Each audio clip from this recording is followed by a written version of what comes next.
Yes. We're reading the Bible. We're reading the Bible. Welcome to Genesis. Let's go on screen share and read the Bible, shall we? Good morning, good morning, good morning. How you loving? How you loving?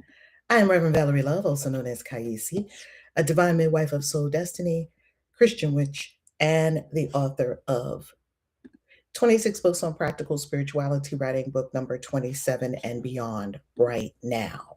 We are starting at Genesis chapter 11. The whole earth was of one language and of one speech. As they traveled east, they found a plain in the land of Shinar, and they lived there. They said to one another, "Come, let's make bricks and burn them thoroughly." They had brick for stone, and they used tar for mortar. They said, "Come, let's build a city. Let's build ourselves a city and a tower whose top reaches to the sky. And let's make a name for ourselves, lest we be scattered abroad on the surface of the whole earth." Yahweh came down to see the city and the tower which the children of men built. Yahweh said, "Behold, they are one people, and they all have one language. And this is what they begin to do. Now nothing will be withheld from them which they intend to do. Come, let's go down and there confuse their language, that they may not understand one another's speech." So Yahweh scattered them abroad from there on the surface of all the earth. They stopped building the city. Therefore, its name was called Babel, because there Yahweh confused the language of all the earth. From there, Yahweh scattered them abroad on the surface of all the earth. This is the history of the generations of Shem.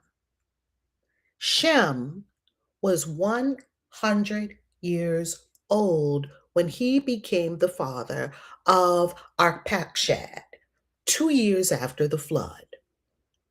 Shem lived 500 years after he became the father of Arpachshad and became the father of more sons and daughters. Arpachshad lived 35 years and became the father of Shelah. Arpachshad lived 403 years after he became the father of Shelah and became the father of more sons and daughters.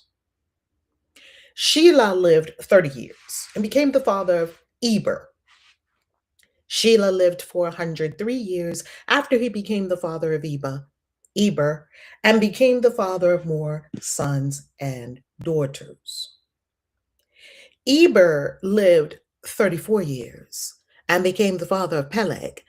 Eber lived 430 years after he became the father of Peleg and became the father of more sons and daughters. Peleg lived 30 years and became the father of Reu. Peleg lived 209 years after he became the father of Reu and became the father of more sons and daughters. Reu lived 32 years and became the father of Serug. Reu lived 207 years after he became the father of Serug and became the father of more sons and daughters. Serug lived 30 years and became the father of Nahor. Serug lived 200 years after he became the father of Nahor and became the father of more sons and daughters. Nahor lived 29 years and became the father of Terah. Nahor lived 119 years after he became the father of Terah and became the father of more sons and daughters. Terah lived 70 years and became the father of Abram, Nahor, and Haran. Now, this is the history of the generations of Terah. Terah became the father of Abram, Nahor, and Haran. Haran became the father of Lot. Haran died in the land of his birth in Ur of the Chaldees, while his father Terah was still alive. Abram and Nahor married wives. The name of Abram's wife was Sarai, and the name of Nahor's wife was Milcah, the daughter of Haran, who was also the father of Iscah. Sarai was barren. She had no child. Terah took Abram, his son, Lot, the son of Haran, his son's son, and Sarai, his daughter in law, his son Abram's wife. They went from Ur of the Chaldees to go into the land of Canaan. They came to Haran and lived there. The days of Terah were 205 years. Terah died in Haran. Footnote: Genesis 11:2 in the LXX, which is the Septuagint, the Greek translation of the Hebrew Bible, reads from the east. Chapter 12. Now Yahweh said to Abram, "Leave your country and your relatives and your father's house and go to the land that I will show you. I will make of you a great nation. I will bless you and make your name great. You will be a blessing. I will bless those who bless you, and I will curse him who treats you with contempt. All the families of the earth will be blessed through you." So Abram went as Yahweh had told him. Lot went with him. Abram was 75 years old when he departed from Haran. Abram took Sarah his wife, Lot his brother's son, all their possessions that they had gathered, and the people whom they had acquired in Haran, and they went to go into the land of Canaan. They entered into the land of Canaan. Abram passed through the land to the place of Shechem, to the oak of Moreh. At that time, Canaanites were in the land.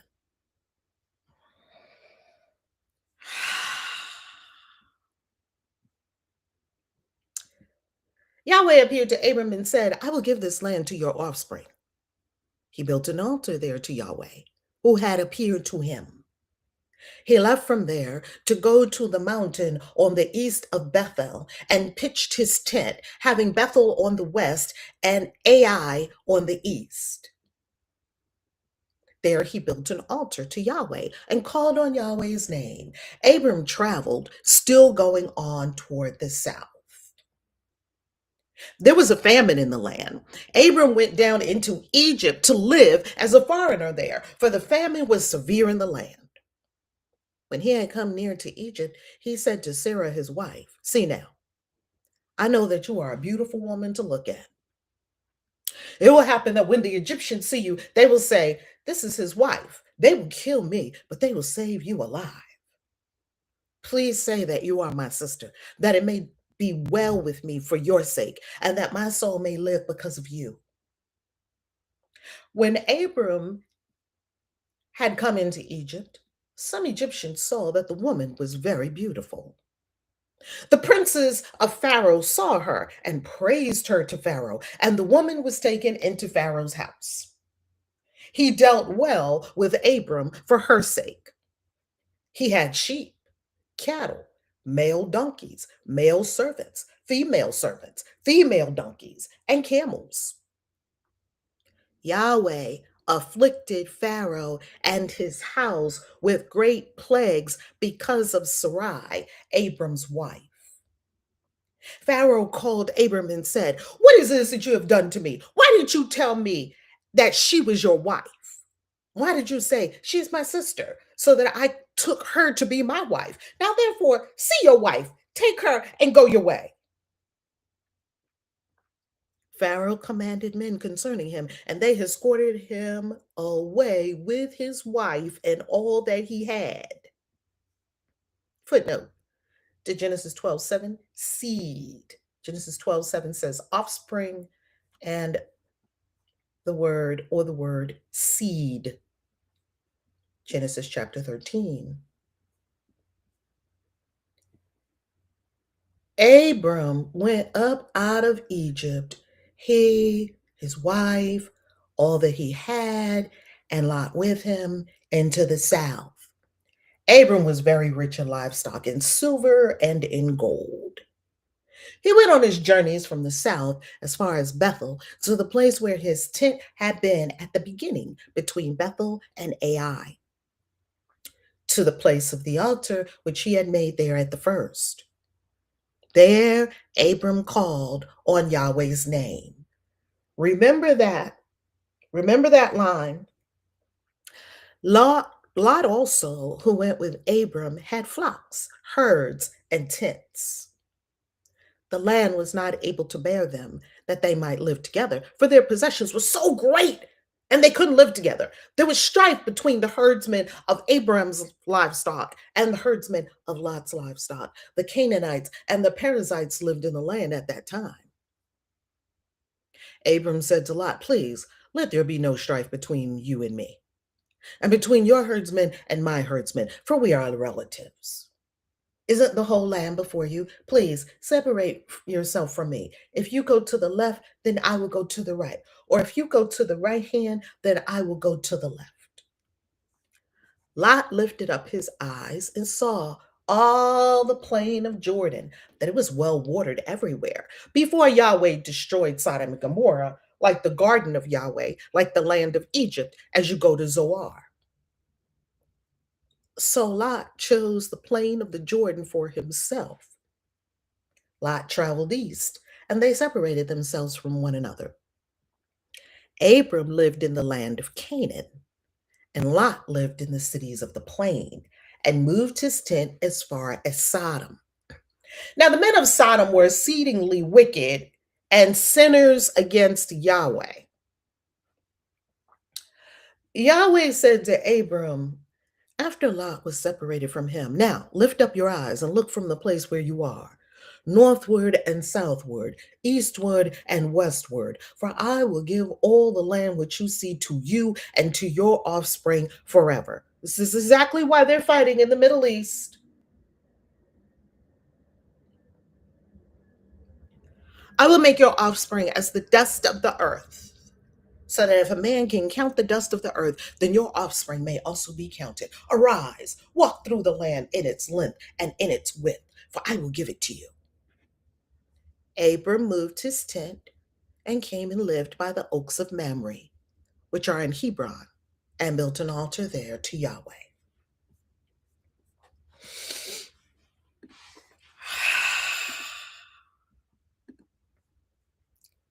And that, beautiful being, is the reading of Genesis chapter 11 through 13. If you came here simply for the Bible reading, there you have it. If you came for the commentary after it, let's go. How you loving, how you loving, how you loving, how you loving? Oh my goodness, how you loving, how you loving? Love you, love you, love you. I am so happy that you are here. I am Reverend Valerie Love, and I am here to read the Bible to you every day.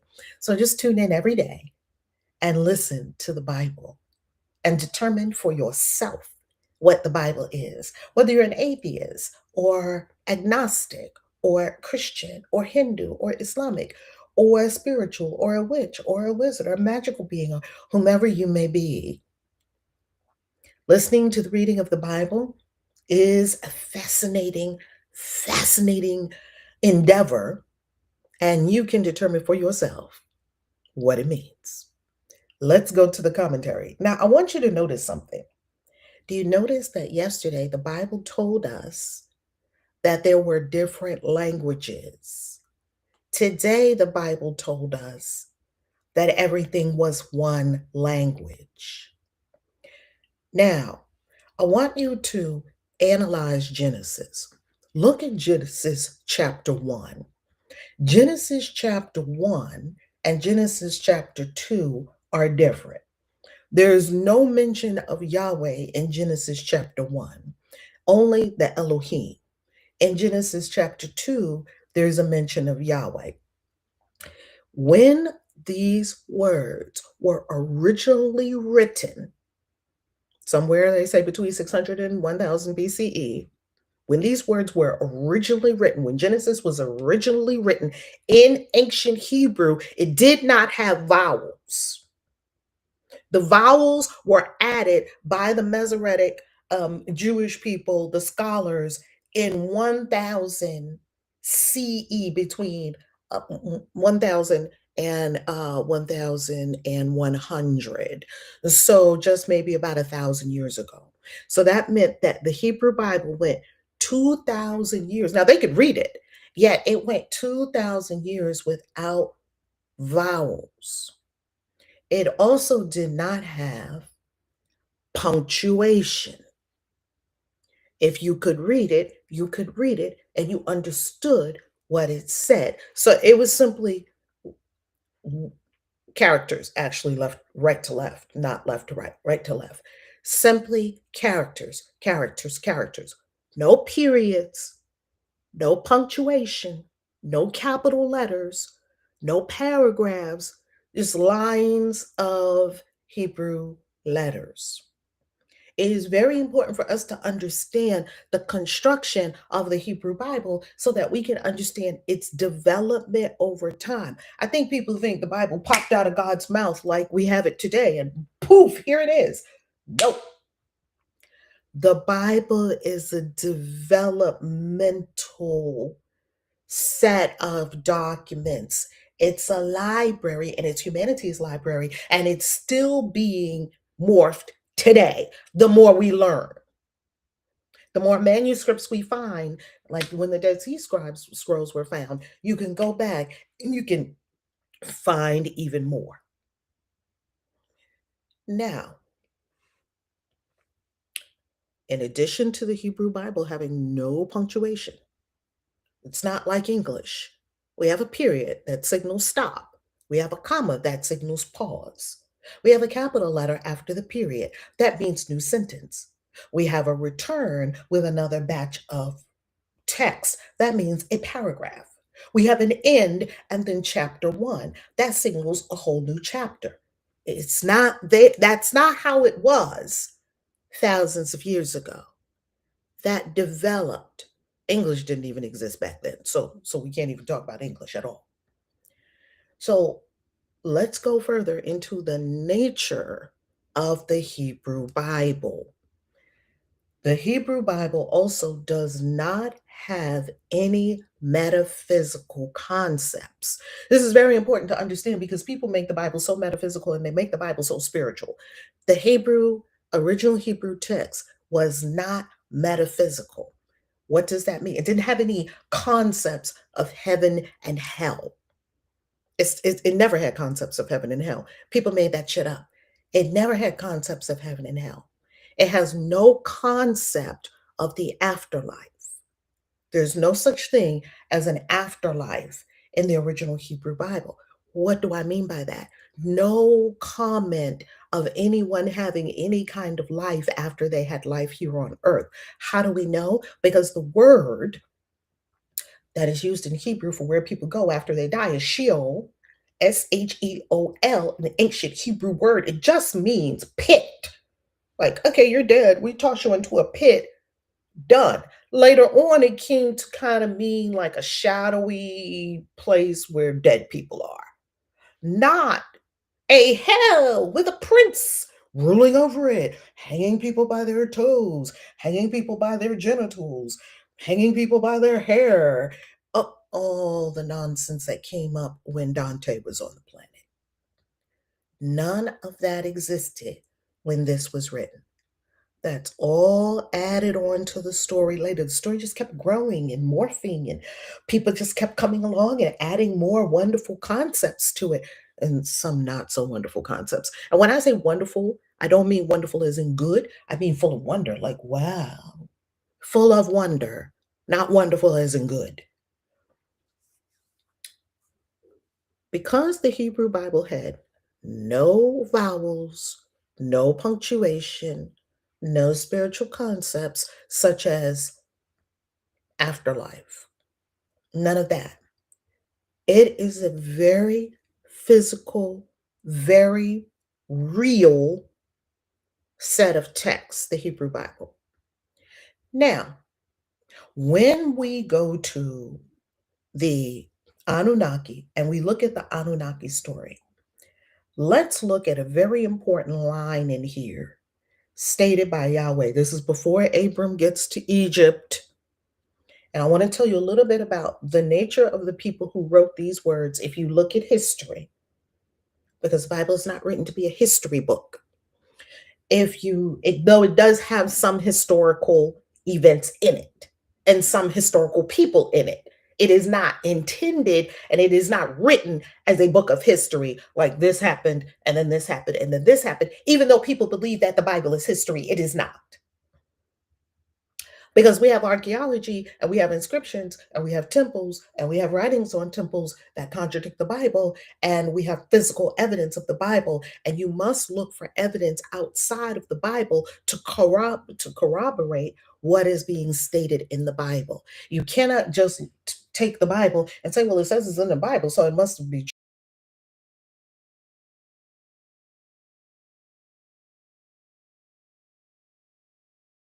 of the Bible. Yes, have other corroborating evidence of the things that the Bible is talking about. So if the Bible says that this temple existed here and it was in this land, we need to go by archaeologists and dig up that land and see if we find the temple. And if we don't, Solomon's temple, they say existed, it's never been found. That first temple, Solomon's temple, this grandiose place, it's never been found as described in the Bible. Yet something very similar to it has been found in Egypt. And that temple, that palace, or the temple right next to it, that belonged to Amenhotep IV. And Amenhotep IV, Pharaoh of Egypt, is who I believe they modeled the biblical Solomon after. I believe they modeled no such person as Solomon. And I know that is not ceremonial magicians and for a lot of magicians, period. And I have books of magic by Solomon. Yet these books were written much later.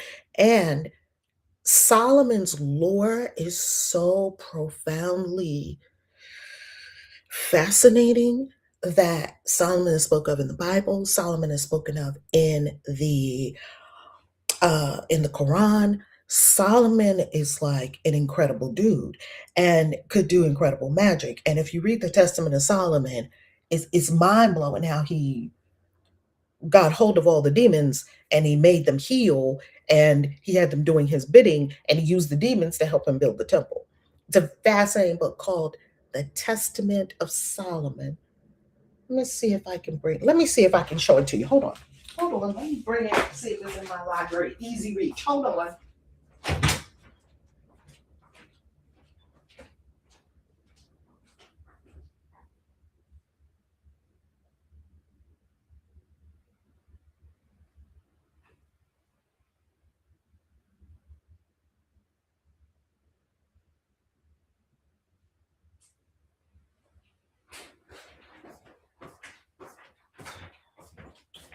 Okay.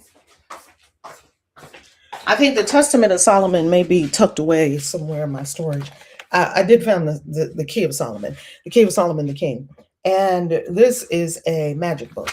It's a grimoire, and it's circulated during the medieval ages a lot. It circulated a lot. You see, it has seals in it. It's quite a powerful book. I've studied it quite a bit. I absolutely love it. So I love all the magic that is attributed to Solomon.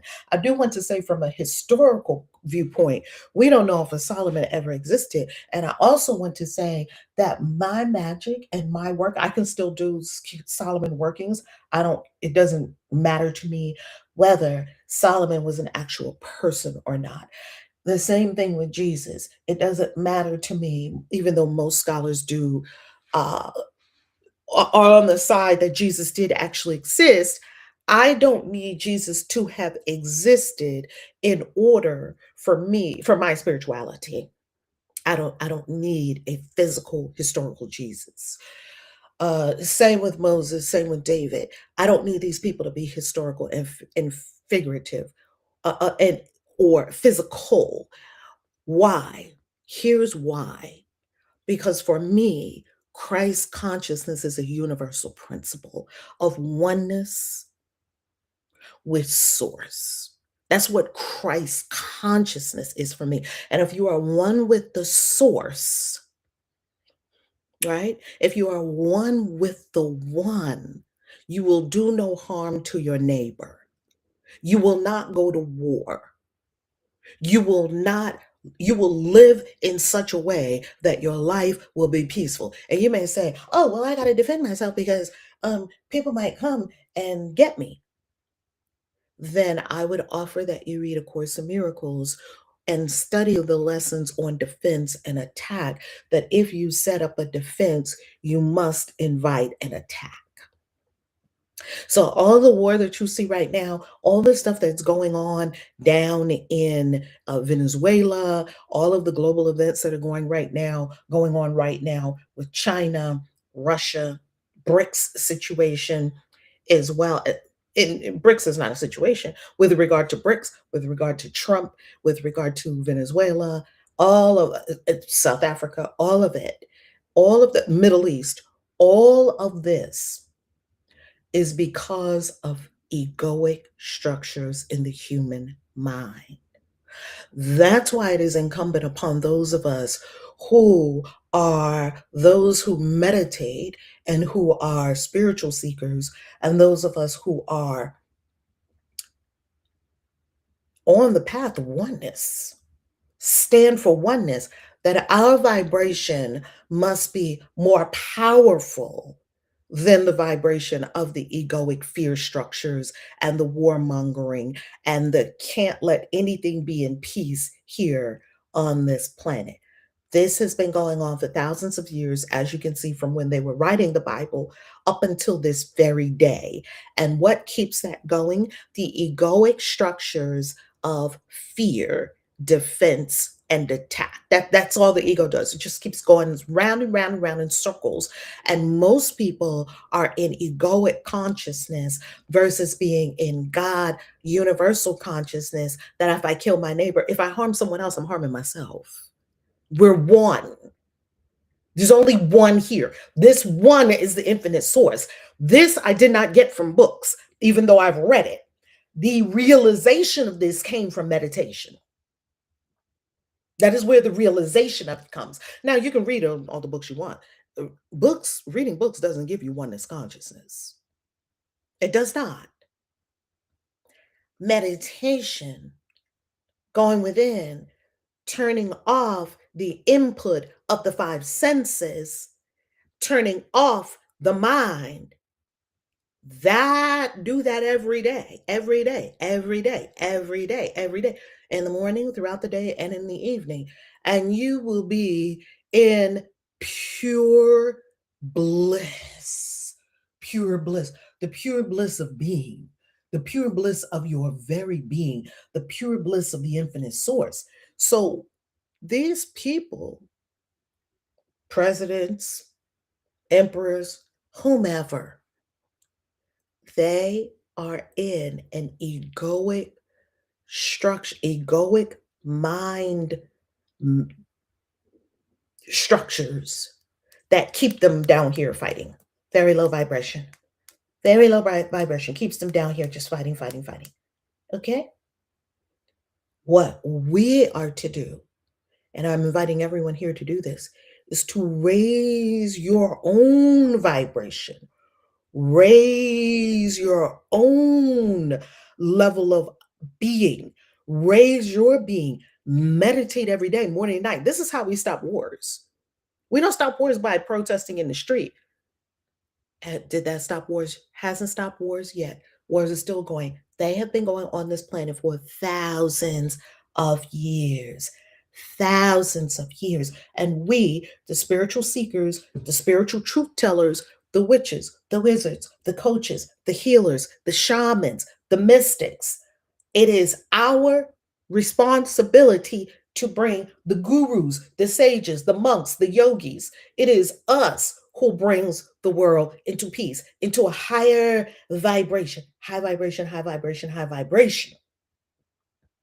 That's on us. And that would mean that every day we are living in the highest vibration, which not only is very good for you in your life, good for your health, good for your wealth, good for your happiness, good for your surroundings, good for your beauty, your handsomeness, everything. It's good for everything. Not only is it good for you, it is good for the whole, for the all. So these people are fighting in the Middle East over some words in a book that was written thousands of years ago, and they think these words came straight from God. I want to ask you a question about Yahweh.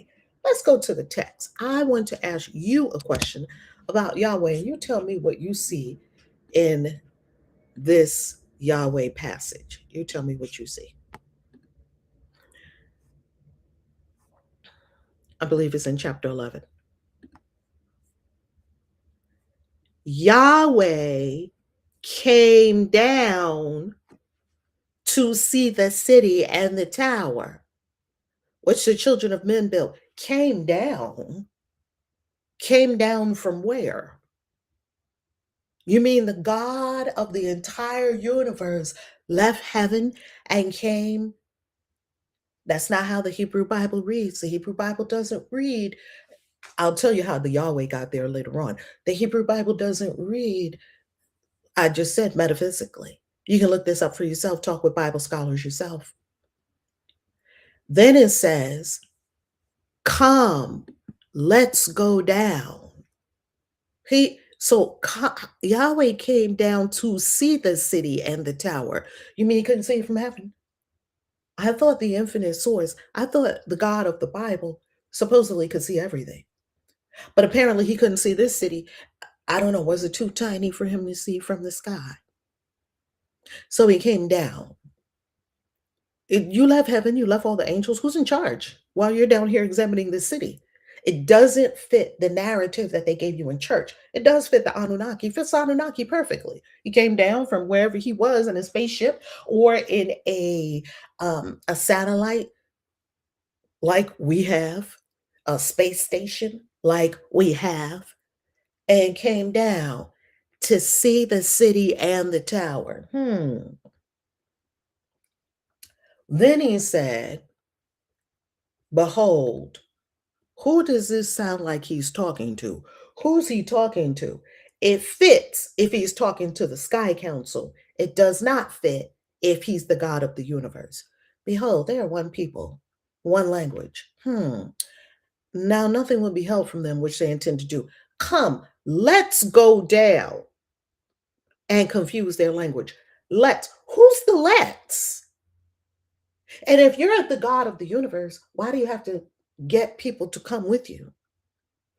If you're the God of the universe, why are you talking to anyone else at all? If you're the God of the universe, why are you reporting what you saw when you went down to see the city? And you're back down in your space station or whatever. Like, yeah, they built a city down there. Let's go down there and do something about this. That doesn't fit if this is the God of the universe. Doesn't fit. But now, let's go back to this. The whole earth was of one language and of one speech. However, we just read yesterday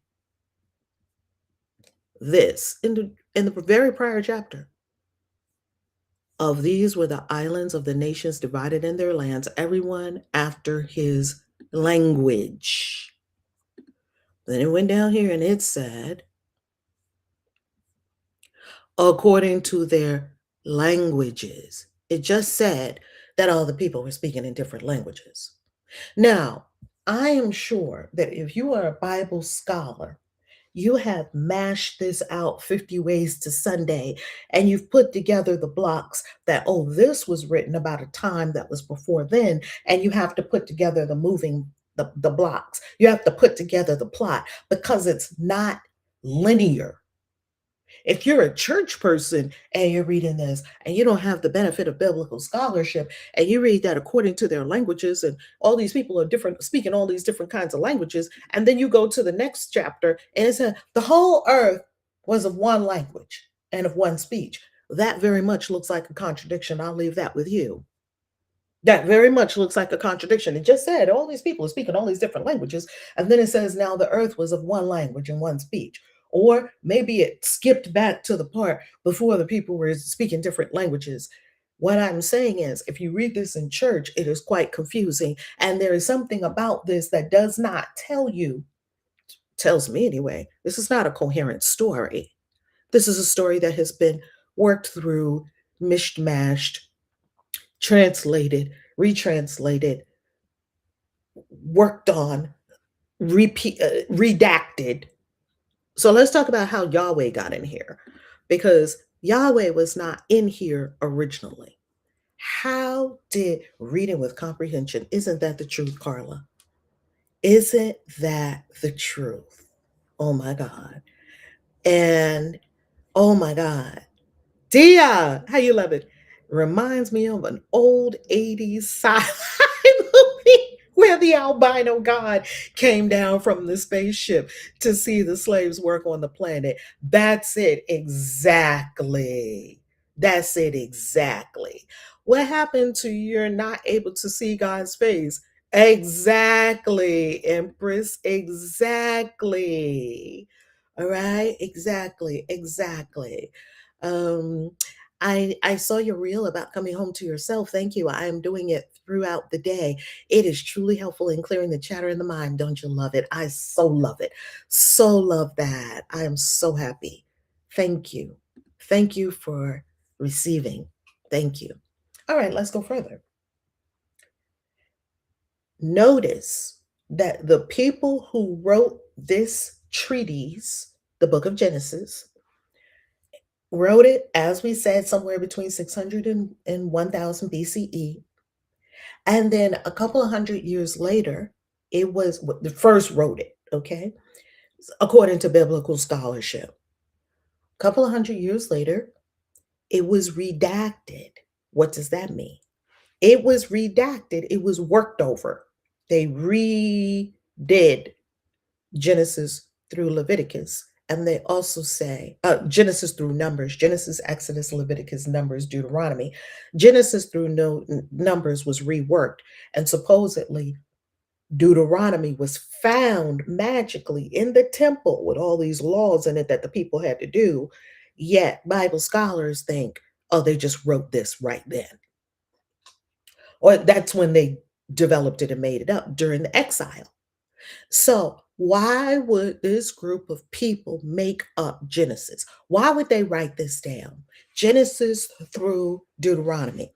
Why would they do it? Why would they redact it? Why would the scribes sit down and take all the versions of the story that they had floating around and put it into one cohesive document? Why would they do that? Because they were making an agenda. They had an agenda. What was the agenda? To get all the people to come to Yahweh. Who did this? The Yahwehs.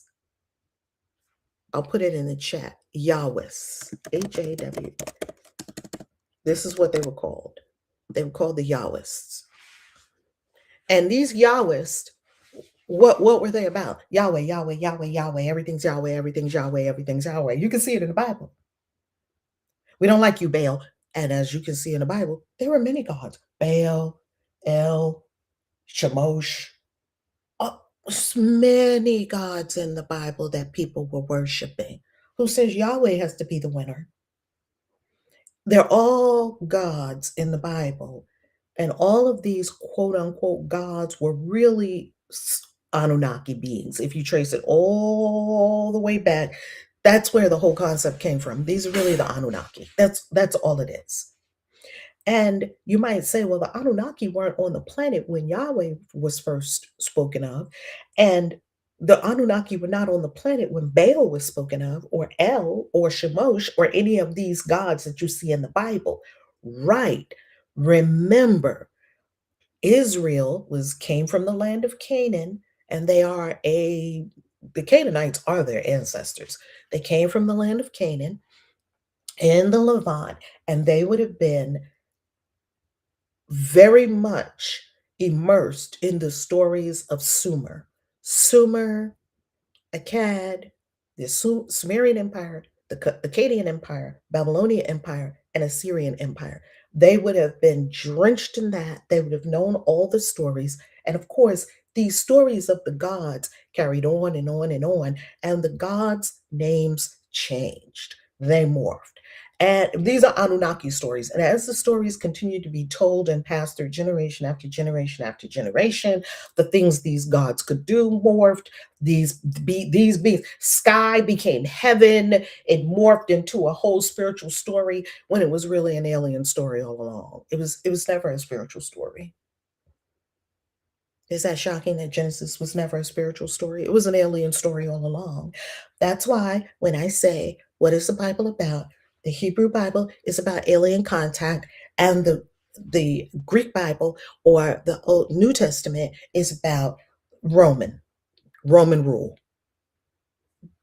The second part is political. The first part is um, astronomical. You could say that and when I say astronomical, I don't mean astronomical as in big. I mean astronomical in actually astronomy. The first part of it is about alien contact. And read Ezekiel. When we get to Ezekiel, it's going to be very clear that this is alien contact as you continue to go. And we've already had some alien contact here because do you remember that Enoch was taken by God? We just read it. We read it a couple of days ago. Enoch, let's say, was taken by God. Let's see the exact verse where it was. Genesis 5:24. We just read that. Let's go to Genesis chapter 5, verse 24, and we can see that we already have our first alien abduction, and it is at Genesis chapter 5. Let's go to it. No one needs to take my word for it. I don't recommend you take anyone's word for it. I'm not looking for disciples. I recommend that you don't become a disciple of anything. I recommend teach and share. Boom. First alien abduction. Enoch walked with God and he was not found, for God took him. Now, in the book of Enoch, you get a way more of the story, and someone wrote that down probably from verbal stories of it because it was very clear that they were taking these beings. It was very clear that they were abducting people. And um, when they took Enoch, according to some, not shocked, it's not shocking. So glad it's not shocking. And when they took some of these people, they told Enoch before they were going to take him, they said, hey, Enoch, when you read in the book of Enoch and the other books, they said, hey, Enoch, we're about to take you, so get everything ready. Um, give your things to give your inheritance that you have of land and all your prized possessions. Give them to your sons because you're not coming back. Because we like you and you're a great scribe and we love you. We need you to write down some things with these magical implements. Read the book of Enoch. The thing will blow the lid off your head. And this sounds like a retelling of Anunnaki stories. And of course, it is not accurate in all of its retelling because, of course, the story is passed on years and years and years and years, generations and generations and generations. Yet it is also in our subconscious. I believe that it is in our unconscious mind. Okay, now I want to go a little bit further with why the people who wrote this part of the Bible did not like the Egyptians. Because the Egyptians ruled Canaan for like 400 years. The Egyptians ruled Canaan. This is history. This is not something I'm making up. Let's ask ChatGPT. Let's ask ChatGPT, how long did the Egyptians rule the land of Canaan? Let's ask ChatGPT because we can easily get hi, Mercurius. My AI is named Mercurius. Me and him talk a lot. How long did the Egyptians rule the land of Canaan according to history and archaeology?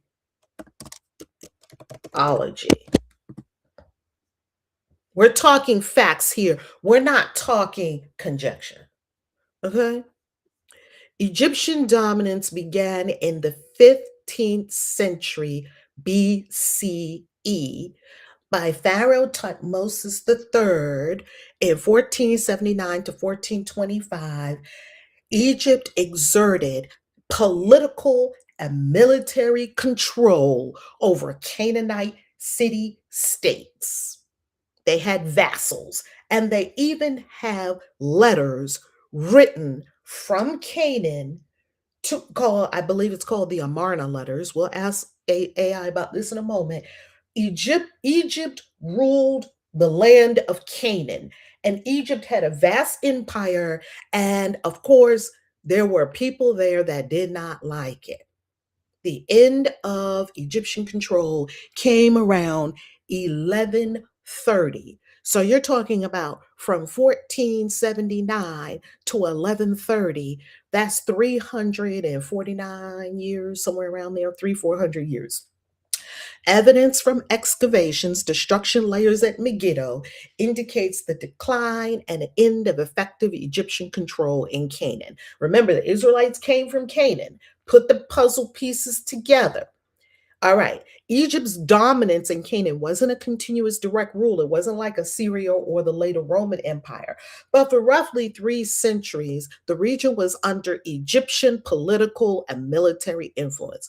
This influence was exercised through alliances, tribute. They had to pay tribute to Egypt, local governors. Egypt let them rule themselves, yet they were vassals. So you had to report to Egypt. Political and militarily, Egypt ruled all, that was all under Egyptian occupation. And this is a very important key piece of the puzzle. Ah, money in the vortex. Let me get my bell. Money in the vortex. Money in the vortex. Woo, woo, woo, woo. Money in the vortex. Come on, baby. So when you consider that the Bible writers would have been exposed to Egypt, Egypt's customs, Egyptian dress, Egyptian rule, Egyptian governance, Egyptian military. They knew about Egypt, the people of Canaan, where Israel uh, came from. They came from the land of Canaan. They knew about Egyptian everything pretty much. And they weren't living in Egypt. So you can see why they would have not liked the Egyptians. And you can also see why the Egyptians were their favorite people. In the Bible, the Egyptians are their favorite people to hate. Have you noticed that? Already, we have the first incursion, we have the first a story about Abraham. Abraham likely never existed. Why do they put in a story that Abram's wife named Sarai? I named my daughter after Sarai because it means beautiful princess, because Sarai was so beautiful. That's why I named my daughter after Sarai. This was when I was still in the cult of Jehovah's Witnesses, just emerging out of the cult of Jehovah's Witnesses. And I wanted her to have a Bible name. I wanted her to have a name of beauty. So Sarai means beautiful princess. So why did they insert this story about an Egyptian pharaoh stealing somebody's wife? Let me ask you a question. Why would you take your wife into Egypt if you know she's so beautiful and you're telling her in advance, "You're so beautiful. Say you're my sister, because if they see you, they're going to kidnap you and take you to the Pharaoh." What a bizarre story. Then why are you taking your wife and your family there? Okay, but it doesn't end there. You get into the place. What happened to one of these? What happened to wrap yourself? What happened to she was so beautiful that all of these women walking around Egypt, of course she walks in, you walk into Egypt. It's like Pharaoh's people were standing at the door and you walk of Egypt and you walked in with your beautiful wife and they grabbed her. I mean, how did this happen? How did this happen? They just came up to you and said, "Oh, who's this woman?" "This is my sister." "Oh, okay, great. We're going to just take her to the palace." What? Okay. Now this would make more sense If Abraham was one of the lords that reported to Egypt, if he was like one of the vassal lords, but the Bible doesn't say that he was one of those vassal lords, because the people that wrote this didn't want it to look like Abraham was a vassal lord. Okay, well, if he wasn't a vassal lord, if he was just walking through Egypt with all his cattle and all this, and with your beautiful wife, and then let's just say, okay, they came and they told Pharaoh, oh my goodness, somebody is here with a beautiful wife. Was Sarai the only beautiful one in all of Egypt?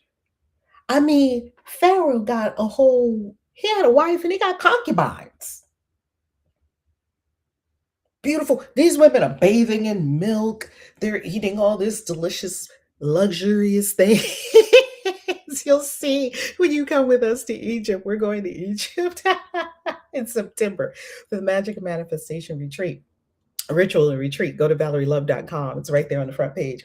And I'm going to bring you next week 11 occult secrets of ancient Egypt. You're going to love that. We're going to do a live stream about that anyway, and about our travels to Egypt and what happens when we go there. Anyway, so they grab her. Yeah, she's my sister. They take her to Pharaoh. Oh yeah, great. And he's already got her as one of his wives, just like that. That's not how Egyptian culture works. Yet, you would not know that that's not how Egyptian culture worked if you didn't study Egyptian culture and if you just believed everything that was in the Bible, which I highly recommend that no one do. Egyptian culture did not work that way. You couldn't grab a woman off the street and take her into the Pharaoh's palace and here. So, what was the point of this story? What is the point of all of this? Genesis, Exodus, Leviticus, Numbers, Deuteronomy, also known as the Pentateuch, the first five books of the Bible. What's the point of it? The point of it is that the people who wrote this had an agenda. They wanted to write an origin story. They wanted to write a story that would give their people gravitas. They wanted to write a story where their people owned something. They wanted to write a story that would um, reimagine their hardships and their trials into something good. They wrote an origin story for themselves, the Israelites. It was never meant for the whole world. It was never meant for you. You're reading the Bible. It was never meant for you. It was never meant for you. It wasn't written for you. It has nothing to do with you. It's not from God. It's clear to see it's not from God. Humans wrote this as their own origin story, which they can do. That's perfectly fine. You want to create an origin story, go right ahead. Abram is their origin story, and their God is Yahweh. And they made up that Yahweh said, this land is yours. And they're still shooting people right now and calling people dogs, and Palestine, Israeli officers raping Palestinian women and getting standing ovations from Israeli people because of those words that you just saw in a 2,000-year-old book that wasn't even written for you or I. That's what's really happening on this planet. If you want to know what's really happening on this planet, and I don't know, people might call me an anti-Semitic person for that. I am not. I'm an anti-war. I'm not anti anything. I'm a peace person. I'm a person that likes to think intelligently.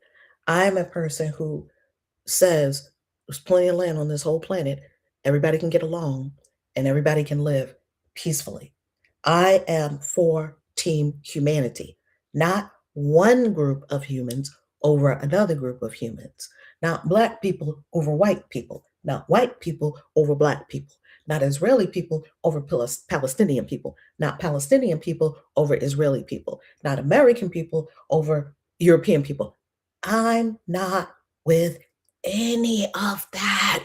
They are false separations that keep people fighting and warring each other rather than look at who's really puppeteering humanity from the dark occult forces that they're using. You keep fighting. Gay versus straight, Black versus white, Black Lives Matter, defund the police. Oh man, they threw up so many smoke screens for you, and we fell for them. We fell. Boycott Target. Palestinians against Israelis. China and Russia against the United States. BRICS against the US dollar. Da, da, da, da, da, da. Look who's funding all these things. Just look up who's funding these things. They want you to fight your neighbor. They need you to stay in fear, fighting, warmongering, looking at separation. Because if humanity ever banded all together, we would see who the real villains are. The real villains are the puppeteers of humanity that have been trying to control humanity secretly. And right now it's about 12 families. They keep talking about these 12 families. And when you look behind a lot of these things, you see some of those same families that run the whole world. This is not conspiracy theory. I'm not a conspiracy theorist. I can see with my own eyes from observing human events for thousands of years that the same thing keeps happening over and over and over again. Why does the same thing keeps happening over and over again? And we do not learn the lesson. It just keeps happening over and over again. How many wars have we had in the Middle East? Here goes Iraq. Here goes Iran. Here goes Israel. Here goes Palestine again and again and again and again and again and again and again. Stop it. Stop it. We need to stop it and come into peace. I love that, Carla. I love that, Carla. You're not anti-Semitic for saying facts. Hello. Because in this world, child, they call you anti-Semitic if you just say truth. Because we live in a strange world that has a strange relationship with truth. And I want to know the truth. So stop fighting your neighbor. This is how you do not fall into the trap of the matrix. Come out of the matrix. We are one. So these people who wrote Genesis through Deuteronomy, not God, the people. The real God is not in the Bible. Get my book. The real God is not in the Bible. It's linked below. The real God is not in the Bible. I will say this 50 million times until billions of people on this planet come to understand, oh, wow, maybe the Bible's not about God at all. Right. The group of people who wrote Genesis through Deuteronomy had an agenda. They wanted to rally their nation. They wanted to give their nation a leg up. They wanted to say, stake their claim. They wanted to say, Yahweh gave us this. What better origin story? This is probably one of the best stories people have ever written. And it wasn't just one person, it was a group of people over time, and they kept adding to the story. This is the power of story. If you want to know the power of story, read Genesis to Deuteronomy and then look in the Middle East. They're fighting over Genesis. They're not fighting over God. They're fighting over what a group of people wrote down and said was from God. Be very clear on the distinction. Be very clear. It's not from God. Group of people wrote it down and said it was from God. Well, that's interesting. I could write something right now and say it's from God. Maybe you believe me, maybe you don't. So the reason that they wrote that story about Pharaoh stealing Abraham's wife, I always thought that that was a strange story. And it seemed to just be out of nowhere. And just where along with Lot, Abram, they're rich. They have all these flocks, cattle. Okay, you go this way, I'll go this way. And we're just traveling and all is well. And then all of a sudden, I think I'll go into Egypt, and then they steal my wife and then I leave. What? Plot twist. I want you to look at all of this very objectively and not look at it as the church taught it to us. That's all. We're just going to look at it objectively and not as the church taught it to us. I'm Reverend Valerie Love. Thank you so much for being here every day. I freaking love you. Let's make this reciprocal. A lot of you that watch the channel are not subscribed. So go ahead and subscribe. I think that's kind of a new thing on YouTube. Like, people watch, but they don't subscribe because before subscribing meant something. Now you don't even get a notification if you subscribe. So it doesn't really mean much to the viewer. It means more something to the YouTuber. So if you would be so kind as to subscribe, and if you would be so kind as to comment, like, and share, I would love it. Let's make this reciprocal because I will show up to you every day and read you the Bible. And I ask that you show up to me too. Thank you for all the super chats. I freaking love that. We're having a conversation. Thank you for all the incredible comments that we certainly could not get to. And we will see you tomorrow. Peace. Casey out.